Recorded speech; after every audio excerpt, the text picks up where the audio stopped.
Microsoft has just reported that they are laying off 9,000 people. Okay.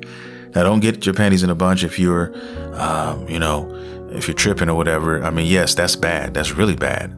It's Microsoft as a company, though. They're laying off 9,000 people over different sectors. Okay. Really, the tech industry is really being chastised right now, if I'm being honest. That's what it feels like. And, Microsoft is not safe either. They're not. So 9,000 people, which is about 4% of the company right now. And they also announced that 2 games that were in development, one that everybody was kind of waiting on and excited about, I know for a fact was Everwild is one of the games that got axed. And the other one is Perfect Dark. Now, Perfect Dark was one that I was interested in, and a couple other people I knew were interested in. And if you're not familiar with Perfect Dark as a series, it started back on the Nintendo 64. It was really right up there with 007, because 007 was kind of like that third person shooter that everybody loved and had so much fun with. And Perfect Dark was right behind them, if you remember those days of the 64. And Perfect Dark was a great game for the 64. And, they've done other games based on Perfect Dark before, but this one was supposed to be, hey, from the ground up, they're going to, do their thing with it, right? And a lot of people were excited for that, but it just got axed. So one thing I'm starting to see is with companies in general, games are becoming longer and longer to develop, and depending on what type of game you're working on, it can lead to a lot of shitty things. Because if you're basing your game on a trend, okay, that's going to last, maybe you have a 5-year window, 4-year window or something like that, then you're treading dangerous waters, because depending on when you start that game, by the time you finish that game, that trend is over, and then you have a game that is lifeless or dead on arrival. And whoever's in charge of making these type of decisions, I think a lot of them don't take that into consideration. I think a lot of them are. I say this so often.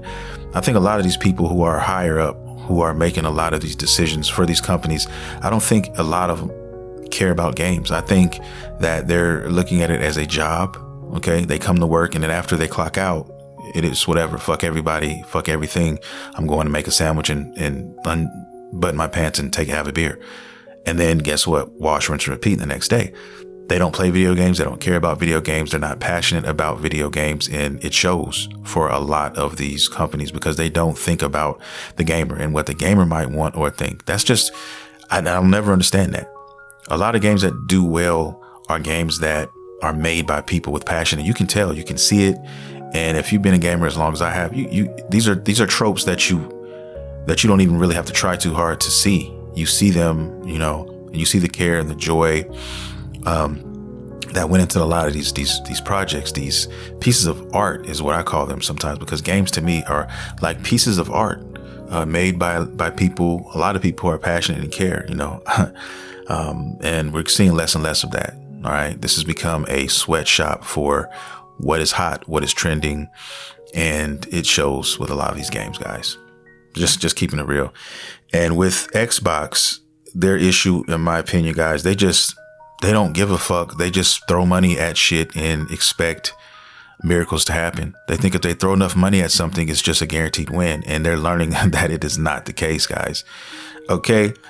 Let me just give you a quick little fun fact about Xbox in the last year and a half or so. Okay. All right. These cuts that are being made before this cut of 9,000 people, before that, they had 2 other cuts. All right. One back in January 2024 and another one in September of 2024. All right. Now, guess who suffers for that? The people who are actually working, the people who need their jobs. So what happens is Microsoft spends a lot of money, a shit ton of money. They overspend tremendously. And then they say, oh, the shit didn't work. We didn't profit off of this. Guess what?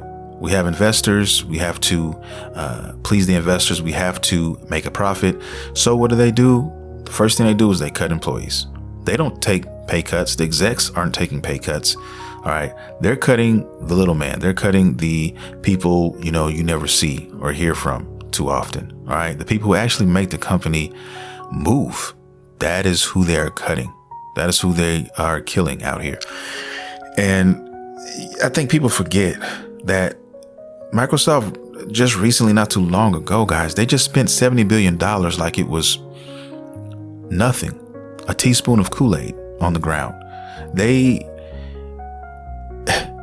And what do they have to show for it? $70 billion, guys? Show me the money. What the fuck? You know how much money that is? You know how many studios could actually, make legacies off of just a dot on a piece of paper if we're looking at it as in terms of measurements here, okay? And they just shit on it and threw it out like it was nothing. Bought all these companies and to do shit with them, all right? And this is the crazy thing about all this. And now they're cutting people's lives, they're cutting people's jobs because they overspent and they have nothing to show for it. They didn't do what they were supposed to do.